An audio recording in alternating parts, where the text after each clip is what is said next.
नमस्कार। इस चैनल के द्वारा बीएड शिक्षकों के ब्रिज कोर्स को ध्यान में रखते हुए इंपॉर्टेंट स्टडी मटेरियल्स एवं रेगुलर क्लासेज आपको प्रोवाइड की जा रही हैं। बीएड ब्रिज कोर्स में हिंदी भाषा शिक्षण के अंतर्गत एक महत्वपूर्ण अध्याय पढ़ना है। कक्षा में बच्चों को पढ़ना सिखाते समय अध्यापकों के द्वारा विभिन्न तरीकों का प्रयोग किया जाता है। आज के इस वीडियो में हम उन्हीं तरीकों को जानने वाले हैं। वैसे तो एक अध्यापक के रूप में आप इन सभी तरीकों का प्रयोग करते हैं, लेकिन ब्रिज कोर्स के अंतर्गत एक बार फिर से आपको इसको जानना और समझना होगा। इसमें मुख्य रूप से वर्ण विधि, शब्द विधि, वाक्य शिक्षण विधि और अर्थपूर्ण संदर्भ आधारित उपागम, यह एक तकनीकी है। इसके माध्यम से बच्चों को पढ़ना अध्यापकों के द्वारा सिखाया जाता है। इसमें सबसे प्राचीन और परंपरागत विधि है वर्ण विधि। इसमें बच्चों को पहले वर्ण का ज्ञान कराया जाता है और उसके बाद वर्ण को मिलाकर फिर शब्द बनाए जाते हैं। पहले आसान और फिर धीरे धीरे मात्राओं के शब्द सिखाए जाते हैं। परंपरागत रूप से शिक्षक इसी विधि के आधार पर बच्चों को कक्षा में पढ़ना सिखाते हैं। जैसे बच्चा पहले वर्णों को पहचानता है और अगर बोर्ड पर लिखा गया है म, फिर ट और फिर र, तो बच्चा इसको पहचानेगा म ट र और फिर इसको मिला के लिख देगा मटर। क्या लिख देगा? मटर। इस तरह से पहचान कर बच्चा पढ़ता है। ठीक है, पढ़ने की बात हो रही है, ध्यान दीजिएगा। अब इसी तरह मान लीजिए लिखा हुआ है क, ल और फिर म, तो यहाँ पर बच्चा क्या कर रहा है? वर्णों को पहचानता है और पहचानने के बाद उनको मिला रहा है और मिलाकर फिर एक शब्द बना ले रहा है और उसको कलम पढ़ लेता है। तो इस विधि को हम कहते हैं वर्ण विधि। जैसा कि इसमें बताया गया कि यह सबसे पुरानी और पारंपरिक विधि होती है। इसमें बच्चों को पहले वर्णमाला के अक्षर सिखाए जाते हैं, उन्हीं से फिर शब्द बनाया जाता है और अंत में फिर वाक्य बनाया जाता है। जैसे आपने देखा होगा अमन इधर चल, इस तरह से बताते हैं ना, अमन इधर चल। आसान हो। इसके बाद जैसे जैसे बच्चा इसमें थोड़ा सा उसका लेवल बढ़ता है, फिर मात्राएं इसमें आ जाती हैं, फिर राजा बाजा इस तरह से सिखाया जाता है। तो ये अब इसमें क्या है, शिक्षक श्यामपट्ट पर अक्षर लिखता है। प्रक्रिया क्या है? अक्षर आपने श्यामपट्ट पर कोई लिखते हैं, जैसे अभी हमने लिखा था। अक्षर का उच्चारण करवाते हैं बच्चों से, बच्चे उसका उच्चारण करते हैं और उसके बाद फिर बच्चे अक्षर पहचानते हैं और फिर लिखते हैं और फिर अक्षरों को जोड़कर शब्द भी बनवाए जाते हैं। इस प्रकार से शब्द बनता है। जैसे यहाँ पर देखिए उदाहरण के रूप में टमाटर लिखा गया है, जिसमें अध्यापक इस प्रकार से बच्चों के सामने लिखेंगे, या अगर ये लिखा गया तो इसको पार्ट वाइज बच्चों को पढ़वाएंगे। ट मपरा की मात्रा मा ट र, इस तरह से बच्चा टमाटर पढ़ता है या फिर पनखट पढ़ता है। इसमें पढ़ने का क्रम क्या है? विधि इसकी विशेषताएं है कि पढ़ने का क्रम देख लीजिए। वर्ण सबसे पहले बच्चा जानता है, यानी इस विधि के लिए आवश्यक है कि बच्चा वर्णों को जाने। अगर वर्णों को नहीं पहचान पाएगा तो फिर यह विधि कारगर साबित नहीं होगी। क्यों? क्योंकि जब वो पढ़ाएगा, कटहल लिखा रहेगा, ट को पहचान नहीं पाएगा तो क पढ़कर रुक जाएगा। कटहल अगर लिखा हुआ क पढ़ के रुक जाएगा, किट्टा को नहीं पहचान पा रहा है। तो आपने देखा होगा, आप शिक्षक हैं और कक्षा में आपने अनुभव भी किया होगा, जब बच्चे वर्ण को नहीं पहचान पाता है तो इस विधि के सहारे फिर वह नहीं आगे बढ़ पाता है, समस्या होने लगती है। अध्यापक क्या करें? अब आप इसमें अब बच्चे के सामने अगर आपने कटहल लिखा हुआ है तो ह को नहीं पहचान पा रहा तो क ट बोल के वहीं पर रुक जाएगा, क्योंकि वह अक्षर को नहीं पहचान रहा है। तो उच्चारण, अब इसमें ये चीज होती है, उच्चारण और वर्तनी पर विशेष बल दिया जाता है। यहाँ पर प्रारंभ में इस चीज पर विशेष बल दिया जाता है कि उच्चारण सही कर रहा है कि नहीं, और संरचनात्मक है और क्रमबद्ध है। इसको क्रमबद्ध कहा जा सकता है, यानी बच्चा पहले वर्ण सीख रहा है, फिर उसके बाद उसको मिलाकर शब्द बना रहा है, शब्द को मिलाकर फिर वाक्य बना रहा है। तो एक जो है उसका क्रमागत रूप से बच्चा उसको सीख रहा है। सीमाएं क्या है? अगर हम इसको देखें तो इसमें कुछ समस्याएं हैं, जैसा कि हमने अभी चर्चा किया था, उसी पर वापस आते हैं। ये अमनोवैज्ञानिक मानी जाती है। क्यों अमनोवैज्ञानिक है? क्योंकि अगर देखा जाए तो इसमें बच्चे के लिए, अगर कोई जो बच्चा कुछ नहीं जानता है, अभी बच्चा अपने मतलब पढ़ने की बात में कर रहा हूँ कि कोई भी अच्छा नहीं जानता है अभी वह, और उसके सामने आप तमाम इस प्रकार से आड़ी तिरछी लाइन खींच देंगे। अब उसके लिए तो ये सब क्या है? आड़ी तिरछी लाइन ही है। जैसे आपने लिखा ह, आपने लिख दिया ल, आपने लिख दिया ज, ठीक है, ये क्या है? आड़ी तिरछी लाइन ही है। अब अगर आड़ी तिरछी लाइन है तो बच्चा इसको भले ही ह पढ़ लेगा, लेकिन ये पढ़ना बच्चे के लिए बड़ा कठिन हो जाएगा। ह फिर स्कुल्ला, फिर क्या पता है स्कुल्ला को बच्चा इस तरह से पढ़ने लगता है या बनाने लगता है। तो अब क्या होता है कि बच्चे के लिए ये कठिन हो जाता है अक्षर को वास्तव में पहचानना। ठीक है, आपने देखा होगा, ऐसा अनुभव भी किया होगा। अब अगर यहीं पर अगर चित्र बना जाता है, मान लीजिए इस तरह से टमाटर का चित्र बना जाता है और फिर यहीं पर आप लिख देते टमाटर, तब बच्चा इसको तुरंत पहचान लेता, पूरा शब्द ही पहचान लेता है कि टमाटर लिखा हुआ है। ठीक है, तो वो एक अलग विधि है। तो ये अमनोवैज्ञानिक मानी जाती है क्योंकि इसमें बच्चे को वास्तव में ह का कुछ मतलब ही नहीं पता हो। ह मतलब क्या होता है? ह से हल बताया जाता है, लेकिन सिर्फ ह का मतलब बच्चे से पूछा जाए तो कंफ्यूज हो जाएगा, उसके लिए कठिन हो जाएगा। न का मतलब क्या होगा नहीं पता, ज का मतलब, ब का मतलब, र का मतलब, इन सब के कोई अर्थ बच्चे को पता नहीं होते हैं। अमनोवैज्ञानिक इसलिए मानी जाती है प्रारंभ में अक्षर अर्थहीन होता है, वही बात यहाँ बताई गई है। रटने पर अधिक जोर दिया था, अब इसको रटाया जाता है कि देखो ये हा लिखा है, हा लिखा है, अब इसका कोई मनोवैज्ञानिक तरीका नहीं जिससे बच्चा इसको समझे कि हाँ ये हा ही, ठीक है। अब इसको सिखाने के लिए बच्चे को रटना ही पड़ेगा, ह ह बार बार रटेगा रटेगा, ज ज ल, इस प्रकार से। तो बच्चों में उबाऊपन आ जाता है, बच्चे बोर हो जाते हैं इसको देखकर, और फिर उनके अंदर भय भी हो जाता है, सार्थक शब्दों तक पहुंच देरी से होती है। अब इस तरह से बच्चा पहले क ल लिखेगा, फिर ब ल लिखेगा, ठीक है, फिर म ल, इस तरह से शब्द लिखते लिखते फिर जब तक वो सार्थक शब्दों तक पहुंचेगा, मतलब सार्थक से ऐसा है कि ऐसे शब्द जो उसके लिए सार्थक हो, जो बच्चा सीख सकता है। जैसे बच्चा लिख सकता है कटोरी, तो कटोरी तक मान लीजिए समझ सकता है, ठीक है। तो अब कटोरी तक समझ पहुंचने में बच्चे को बड़ा टाइम लीजिएगा, कब तक आप वो की मात्रा सिखाएंगे, कब तक बड़ी की मात्रा सिखाएंगे, उसमें 1 साल भर लग जाता है, 6 महीने लग जाते हैं, ठीक है। तो ये क्या हो गया, सार्थक शब्दों तक पहुंचने में बहुत देरी होती है बच्चे की। अब कटोरी, आप अगर बच्चे के डायरेक्ट अगर उसके सामने कटोरी रहे और बच्चा उसको देख कर यहाँ बोल दिया कटोरी, तो बच्चा 10 दिन में सीख जाएगा कि कटोरी लिखा हुआ है, और उसमें टू भी जान जाएगा, री भी जान जाएगा, पढ़ भी लेगा कटोरी। इसलिए यह विधि थोड़ी सी कहीं न कहीं कहा जाएगा कि अब आज की परिस्थितियों में बेहतर नहीं मानी जाएगी, ठीक है। केवल वर्ण विधि पर आधारित शिक्षण जो है प्रारंभिक कक्षाओं में अपेक्षित परिणाम नहीं देगा, यह ध्यान। अगला है शब्द विधि। अब इसमें बच्चा सबसे पहले शब्दों को ही पहचानना शुरू करता है। इसमें अध्यापक के द्वारा कोई ऐसी चित्र कक्षा में प्रस्तुत की जाती है, या किताबों के ही माध्यम से, किताबों में ही चित्र रहता है, उस चित्र को देखता है बच्चा। हाथी का चित्र बना हुआ है, हाथी का चित्र बच्चा देखेगा और बोलेगा हाथी। तो चित्र के माध्यम से बच्चा डायरेक्ट शब्द को समझ रहा है, और एक समय ऐसा आएगा कि हाथी हाथी बोलते बोलते इसको हाँ इसको थी बोलने लगेगा, इसको हाँ इसको थी बोलेगा। उसी तरह आप बच्चे को साथी भी सिखा दिया जाएगा। देखो बच्चा कहेगा ये थी है, इसका यूज यहाँ भी करेगा, ये थी है। उसी प्रकार से जैसे ह हा, तो उसी तरह सा बोलेगा। तो शब्द विधि क्या है, इसमें पढ़ना सिखाने की शुरुआत अर्थपूर्ण शब्दों से की जाती है। ऐसा कोई शब्द हाथी है जैसे, तो बच्चा इसको जान रहा है। बच्चे के सामने ऐसा शब्द आपने लिखा है बकरी, ठीक है, या आपने लिखा नल, न से नल होता है, तो बच्चे का दिमाग ज्यादा न पर न लगकर उस चित्र पर लगता है, जो नल बना हुआ है उसको देखता है। तो अगर बच्चे को सिखाना है तो अध्यापक के द्वारा उस चित्र को दिखाया जाएगा, चित्र को दिखाया जाएगा, ठीक है। मान लीजिए कि चित्र में नल कुछ बना हुआ है, ठीक है, तो इसको देखकर बच्चा नल बोल रहा है, ठीक, तो नल इसको जान जाएगा, नल ये देखेगा और उसको बता देगा नल। तो यही है पढ़ने की प्रक्रिया बच्चे की, यानी अध्यापक परिचित वस्तु का चित्र बच्चे को दिखाते हैं, उसके बाद चित्र से जुड़ा शब्द बताते हैं, ठीक, बच्चे को ये चित्र है, इससे जुड़ा शब्द बता दिया नल, और फिर शब्द को तोड़कर अक्षर पहचान कराया जाता है।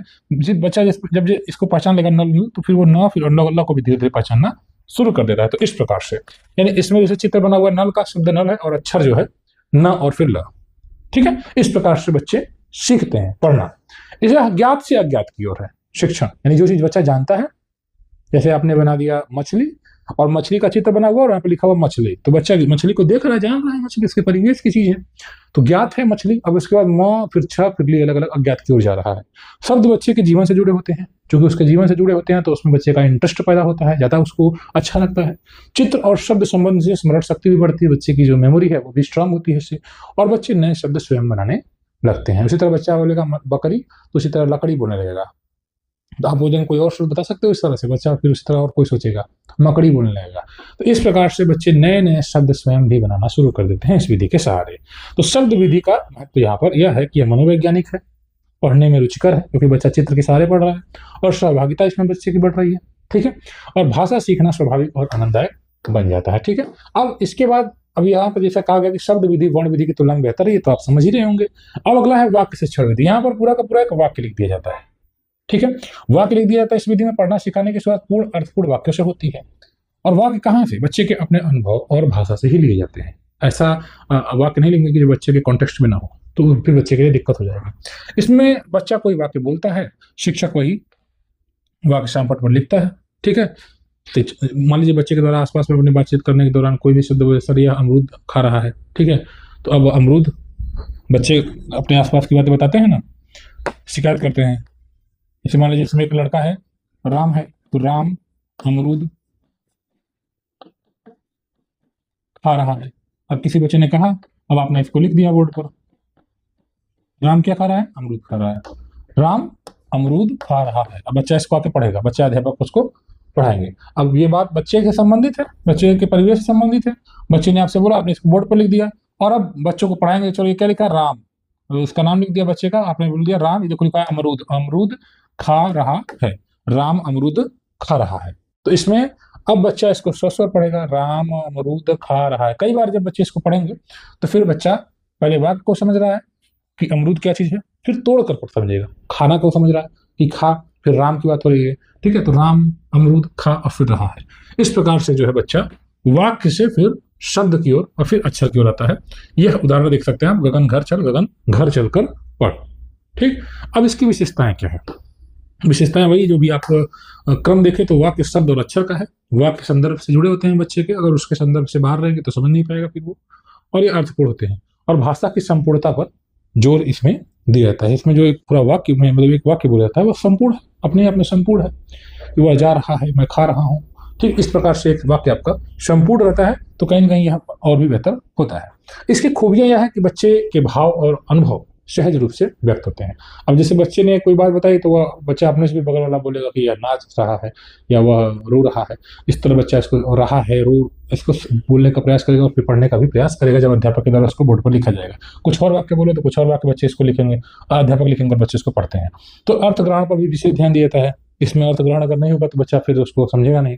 भाषा वास्तविक जीवन से जुड़ती है, ठीक है, उसके दैनिक जीवन से संबंधित है तो जाहिर सी बात है कि उसके वास्तविक जीवन से भाषा का जुड़ा होता है। अगर शिक्षक कुशल नहीं होंगे तो सभी बच्चों की भागीदारी कठिन हो जाएगी, क्योंकि बच्चों का स्तर अलग अलग होता है। तो ये थोड़ा सा कठिन हो जाता है अध्यापक के लिए। कभी कभी अक्षर ज्ञान में असमानता रह जाती है, यानी कि अक्षर ज्ञान कभी कभी कुछ समझ पाते हैं बच्चे, कुछ नहीं समझ पाते हैं, तो इसमें जटिलता भी आ जाती है जब, तो दिक्कत हो जाती है। तो यह भी आपको समझना, इसकी कुछ सीमाएं भी हैं।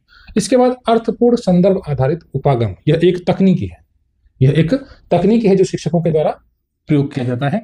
इसमें भी अक्षर या शब्द नहीं बल्कि एक बच्चों के परिचित कोई अनुभव, परिवेश, चित्र, कहानी, कविता, गीत या कोई भी बातचीत करते हैं और फिर उसी बातचीत की गई बात को फिर यहाँ पर लिख दिया जाता है और फिर उसी के आधार पर फिर पढ़वा दिया जाता है। जैसे मान लीजिए कि कोई कविता पढ़ाई जा रही है अध्यापक के द्वारा, मछली जल की रानी है, जीवन उसका पानी है, हाथ लगाओ तो डर जाएगी, बाहर निकालो तो मर जाएगी। और फिर अध्यापक ने पूछा कि जल में कौन रहता है, या जल में मछली रहती है। बच्चे बता रहे हैं और उसको पढ़ रहे हैं, अध्यापक के द्वारा यहाँ पर लिख दिया गया, ठीक है, और फिर उसका उत्तर दिया गया, ठीक है। इसमें बच्चा पहले अर्थ समझता है, बच्चा पहले अर्थ को समझता है, ठीक है। अब वो समझ रहा है कि मछली जल में रहने वाली चीज है और उसका जीवन पानी में है, और उसके बाद शब्द और वाक्य को पहचानता है। बच्चा, अध्यापक से बच्चे का बातचीत होता है, संवाद होता है, और संवाद करते हैं तो बच्चा अपने अनुभव की गई किसी बात को बताता है और फिर उसी को पढ़ते हैं, ठीक है। जैसे देखिए, शिक्षक बच्चों से बातचीत कर रहे हैं, शिक्षक बच्चों से बातचीत कर रहे हैं और यहाँ पर बातचीत, चित्र, कहानी, अनुभव, यानी इसके पहले जो आप वाक्य पठन कर रहे थे उसमें बच्चे के सामने वाक्य रखा गया था और वो वाक्य उसको पढ़ रहा था। लेकिन यहाँ पर शिक्षक क्या कर रहे हैं, शिक्षक बच्चे को पढ़ाने के लिए वही काम कर रहे हैं, लेकिन उसमें थोड़ा सा सुधार ये कर दे रहा है, तकनीकी लगा दे रहा है कि बच्चे के परिवेश की चीज को उसमें कोई चित्र के माध्यम से, उसके या फिर कहानी के माध्यम से जिसमें बच्चा ज़्यादा इंटरेस्ट लेता है, या फिर किसी कविता के माध्यम से उसके सामने लिख लेते हैं, उस पर बातचीत करते हैं, संवाद करते हैं, और संवाद करते करते जब उससे अर्थ पूछते हैं, उसका भाव पूछते हैं, तो बच्चा फिर उसको बताता है। जैसे इसको देखिए, यहाँ पर कहा गया कि शिक्षक बच्चों से बातचीत कर रहे हैं, किसी चित्र, कहानी, अनुभव दिखाकर अनुमान लगवाते हैं, यानी आपके सामने कोई कहानी लगा दिया गया। जैसे अनुमान यह है कि एक जंगल में एक चित्र बना हुआ है, एक शेर है, ठीक है, और उसमें घने घने घने वृक्ष हैं, कुछ छोटे जानवर हैं, और या फिर एक उसमें पहाड़ है, नदियां हैं, इन सबसे संबंधित चीजें हैं। बच्चे को बताया गया कि देखो यह क्या है, यह नदी है, नदी में बत्तख है, ठीक है, नदी में क्या है, तो बच्चा बताएगा नदी में बत्तख है। अब देखिए, जैसे यहाँ पर एक नदी बना हुआ है, ठीक है, ठीक है, और यहाँ पर बत्तख बना हुआ है, ठीक। अब यहाँ पर लिखा गया नदी में, बच्चा इसको देख रहा है,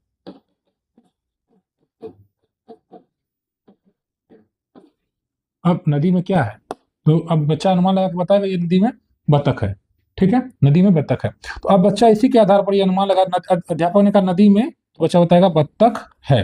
बच्चा यह शब्द अपने से अनुमान लगाकर बता दे रहा है बत्तख है, यानी वो ये जान जा रहा है कि ये बत्तख शब्द लिखा हुआ है, ठीक है, और ये नदी है, इसके परिवेश, यानी इसको यहाँ पर बच्चा देख रहा है और उसको फिर यहाँ पर बोल रहा है। चित्र के माध्यम से बच्चा पढ़ रहा है। यहाँ पर वास्तव में पढ़ाई चित्र के माध्यम से ही हो रही है कि नदी में बत्तख को देख रहा है और यहाँ पर बोल दे रहा है, ठीक है। तो इस प्रकार से शिक्षक बच्चों से बातचीत करता है, चित्र, कहानी, अनुभव दिखाकर अनुमान लगाता है, और फिर बच्चे अर्थ को समझते हैं, बच्चे उसके वास्तविक अर्थ को समझते हैं, फिर धीरे धीरे शब्द और वाक्य पहचानना सीखते हैं। इसमें पहले अर्थ समझ लिया, हाँ वो नदी में बत्तख दिख रहा है, पहले अर्थ ही समझ गया वो, तो यही चीज है यहाँ पर।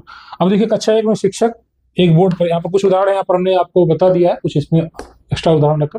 जैसे कक्षा 1 में शिक्षक बोर्ड पर एक चित्र लगाते हैं कि एक बच्चा बारिश में छाता लेकर स्कूल जा रहा है। ये चित्र है कि एक बच्चा है और उसके हाथ में छाता है और वह स्कूल की ओर बारिश हो रही है और वो जा रहा है। अब शिक्षक बातचीत कर रहे हैं बच्चों से बातचीत कर रहे हैं कि बेटा यह चित्र किसका है। उस बच्चे बताएंगे अपना मौसम कैसा है, बच्चे बताएंगे मौसम कैसा है, सब बारिश हो रही है। बच्चा कहाँ जा रहा होगा, बच्चे बताएंगे। उसके हाथ में अगर बैग होगा तो निश्चित रूप से बच्चे बता रहे होंगे कि वो स्कूल जा रहा होगा। उसके हाथ में क्या है, तो वही बात है, छाता है, हाथ में छाता है, पीठ पर बैग होगा। अब शिक्षक ये बात लिखते हैं कि बच्चा छाता लेकर स्कूल जा रहा है। शिक्षक ने बात लिख दिया कि बच्चा छाता लेकर स्कूल जा रहा है। अब इस पर बातचीत हुई है पूरा बाकायदा। अब इसको बच्चे को सामने पढ़ाया गया तो बच्चा अर्थ तो पहले से जान रहा है। अब इसको आसानी से बच्चा फिर बता देगा, बच्चा छाता लेकर स्कूल जा रहा है। इस प्रकार से बच्चे इसको पढ़ते हैं और फिर इसको 2-4 बार पढ़कर बच्चे इस शब्दों को पढ़ते हैं और फिर इसको सीख लेते हैं। जैसे अब प्रक्रिया यही है, बच्चा पहले चित्र से अर्थ समझ लिया, फिर पूरे वाक्य को पढ़ लिया, बाद में फिर शब्दों को पहचानता है। जैसे बच्चा कहाँ लिखा है, छाता कहाँ लिखा है, स्कूल कहाँ लिखा है। बच्चों से पूछेंगे सर बताओ इसमें छाता कहाँ लिखा हुआ है, तो बच्चा अनुमान लगा कि बच्चा छाता लेकर स्कूल जा रहा है, तो लेकर है छाता है तो यहाँ छाता। बच्चा अनुमान लगा कुछ इसको बता देंगे, कुछ इसको बताएंगे, कुछ इसको, लेकिन कुछ इसको बताएंगे और कुछ बच्चे गलत बताएंगे, लेकिन गलत बताने वाले बच्चे फिर सही बताएंगे। यही तो सीखने की एक शुरुआत है या सीखने की एक प्रक्रिया कहेंगे। तो अब उसके बाद बच्चा जो है अर्थों को, सबसे पहले चित्र को अर्थ समझ लिया, उसके बाद वाक्य को पढ़ा और वाक्य के बाद शब्दों को पढ़ रहा है। ठीक है, यहाँ पढ़ना अर्थ से शब्द की ओर गया, पहले अर्थ फिर शब्द। अब उसी तरह कहानी के माध्यम से भी देखिए, एक और उदाहरण यहाँ पर रखा गया है। जैसे कहानी का शीर्षक है नन्हा चूहा। अब शिक्षक क्या करते हैं, पहले कहानी सुनाते हैं, नन्हे चूहे को पूरी कहानी सुनाते हैं, फिर पूछते हैं कि चूहे को भूख क्यों लगी या फिर उसे खाना कहाँ मिला होगा। तो अब यहाँ पर अब बच्चे इसका अंदर कहानी के आधार पर अर्थ समझ रहे हैं, इसका उत्तर भी जान रहे हैं कि चूहे को भूख क्यों लगी और फिर उसे खाना कहाँ मिला होगा या उसने क्या खाया होगा। ये सब जो कहानी बताएगी, उसने रोटी खाया होगा या जो भी चीज खाया होगा। अब उसके बाद इसी पर आधारित इन्होंने एक वाक्य लिख दिया कि चूहा रोटी खा रहा है, चूहा रोटी खा रहा है। अब इसमें बच्चा इसको पहचान रहा है, क्यों? क्योंकि कहानी बताते समय बच्चे को पहले से ही चीजें समझा दी गई है। बच्चा पहले से ही पूरे कहानी का भाव समझ रहा है, अर्थ समझ रहा है, और अब उसके सामने वाक्य लिखा गया कि चूहा रोटी खा रहा है। तो बच्चा क्या सीख रहा है, कहानी के संदर्भ से वाक्य समझ रहा है। अगर कहानी किसी और संदर्भ में नहीं और उससे आप पूछेंगे चूहा के बारे में, तो बता पाएगा? नहीं बता पाएगा। इसलिए हमारे लिए आवश्यक है कि बच्चे के संदर्भ से जुड़ी पहले, जो अगर कहानी के माध्यम से सिखा रहे हैं तो कहानी, और फिर उसी कहानी से हम अर्थ बताते हुए फिर उसको हम शब्द की ओर लेकर आते हैं। ठीक है, शब्दों को जोड़कर बच्चा पढ़ता है, पढ़ना रोचक हो जाता है और अर्थपूर्ण बनता है। इसी तरह कविता के माध्यम से भी देखिए पढ़ा सकते हैं। जैसे मछली जल की रानी है, जीवन उसका पानी है। बच्चा इसको समझ रहा है, आप उसको कविता पढ़ा चुके हैं, बच्चा उसको समझ रहा है। ठीक, ये चीज आप प्रैक्टिकली कर रहे हैं कक्षा में। मछली जल की रानी है, जीवन उसका पानी है, हाथ लगाओ तो डर जाएगी और फिर बाहर निकल। अब इसका अर्थ भी अपने बच्चे को बता दिया है कि देखो मछली जो जल में रहती है और उसके जीवन पानी से ही मतलब निर्भर करता है, पानी नहीं रहेगा तो फिर वो चली जाएगी। अब आपने बच्चों से पूछा कि मछली कहाँ रहती है, तो आपने बच्चों को पहले ही अर्थ समझा दिया है, अर्थ समझा दिया कि मछली कहाँ रहती है। बच्चे बताएंगे मछली पानी में रहती है, उत्तर भी। अगर पानी ना हो तो क्या होगा। इस प्रकार से बच्चों के बातचीत कर रहे हैं और फिर आपने एक नीचे वाक्य को लिख दिया कि मछली पानी में रहती है या फिर मछली पानी में रहने पर मर जाती है। तो इस प्रकार से बच्चा उसको पढ़ता है, अर्थ पहले और शब्द बाद में। कविता का भाव पहले समझ लिया गया, फिर पंक्तियों को पढ़ा गया और फिर शब्द लास्ट में बच्चा पहचानने लगता है। इससे बच्चे को पढ़ना अर्थपूर्ण हो जाता है और आनंदमय हो जाता है। इसमें एक और उदाहरण हमने रखा है, जैसे बच्चों के अनुभव से पढ़ना। जैसे मान लीजिए कि विद्यालय में आपके एमडीएम बना हुआ है, खिचड़ी बनी हुई है या एमडीएम जो भी बना हुआ है। अब बच्चे आप बच्चे से ही पूछ रहे हैं, खाना खा चुके हैं बच्चे, आपने पूछा आज खाने में क्या बना है। कुछ बच्चे बताएंगे अपना क्या बना है, क्या खाया उन्होंने और आपको क्या पसंद है। ये सब बातें आपने बच्चे से पूछा और फिर आपने बोर्ड पर लिख दिया कि आज स्कूल में खिचड़ी बनी है। अब बच्चा अनुमान लगाएगा। बच्चा खिचड़ी शब्द को पहचान नहीं रहा है, लेकिन वह उस वस्तु स्थिति से पहले से ही अवगत है कि हाँ आज की डेट में खिचड़ी बनी हुई है या आज की डेट में रोटी सब्जी बनी हुई, जो भी बच्चा उसको कहेगा। तो मान लीजिए खिचड़ी बनी हुई थी इस दिन, आपने लिख दिया आज स्कूल में खिचड़ी। लेकिन इस शब्द से बच्चा परिचित नहीं है, लेकिन आपने अंदाजा लगाकर पढ़ देगा। आपने कहा आज स्कूल, इसका बच्चा अंदाजा लगाएगा आज स्कूल में खिचड़ी बनी हुई है, तो खिचड़ी का अनुमान लगा दिया बच्चा। तो अपने अनुभव से जुड़कर या अनुमान के आधार पर बच्चा सीख रहा है और ये वास्तविक जीवन से जुड़ी होती है। ठीक है, तो इस प्रकार से इन उदाहरणों के माध्यम से आप इस विधि को भी समझ सकते हैं। इसमें सीखना स्वाभाविक हो जाता है, आनंदपूर्ण हो जाता है। बच्चा अर्थ निर्माण पहले ही बच्चा चित्र के माध्यम से समझेगा, कहानी के माध्यम से समझेगा, कविताओं के माध्यम से समझेगा, तो उसमें अंदर एक बड़ा इंटरेस्ट रहता है, उसके लिए पढ़ना बोरिंग नहीं होता है। ठीक है, बच्चों में अनुमान लगाने की प्रक्रिया, जैसे इसमें अनुमान लगा रहा था ठीक। और सोचने की क्षमता विकसित होती है, बच्चा निष्क्रिय नहीं सक्रिय रहता है। और जो हमारी एनसीएफ है 2023 और एनईपी, इसी की भावना के अनुरूप इन तकनीकों का प्रयोग। आपने देखा होगा हमारी शिक्षण पद्धति में यही चीज किया गया कि अनुभव के आधार पर बच्चा सीखे, टॉय बेस्ड पेडागोजी पर जोर दिया गया है, खिलौनों के आधार पर, खेल के आधार पर सीखे। इन सब चीजों में बच्चे का इंटरेस्ट ज्यादा रहता है, इसलिए बच्चे को इस प्रकार सिखाने का प्रयास किया गया। और इसमें भी बच्चे की दिलचस्पी रहती है। चित्र उसके सामने रख देंगे तो बच्चे का स्वयं मन करने लगेगा पढ़ने का, ठीक है। कहानी सुनाएंगे तो बच्चे का मन करेगा पढ़ने का। आपको बच्चे को अपने अंदर मतलब क्लास के अंदर शामिल करना है, उसका समावेशन होना चाहिए। समावेशी शिक्षा अगर देखी जाए तो जो कमजोर बच्चे हैं वो भी पढ़ने लगे आपके साथ, ये चीज होनी चाहिए। अर्थपूर्ण संदर्भ आधारित पाठ्यक्रम में पढ़ना सिखाने के लिए बच्चों के परिचित अनुभव चित्र को, ये बात हमने आपको बताई है। कहानी, कविता और बातचीत का सहारा लिया जाता है, जिससे बच्चा पहले अर्थ समझना और फिर शब्द व वाक्य पहचानता है। तो इस प्रकार से आपने इसको, इस हिस्से को कवर कर लिया, ठीक है। अगर आप ब्रिज कोर्स की तैयारी कर रहे हैं तो इस चैनल को आप ज्वाइन कर सकते हैं, या व्हाट्सएप ग्रुप को ज्वाइन कर सकते हैं, जिसमें आपको डेली स्टडी मटेरियल्स पीडीएफ के रूप में प्राप्त होता रहेगा। मिलते हैं फिर नेक्स्ट वीडियो में इसी पार्ट के साथ। धन्यवाद।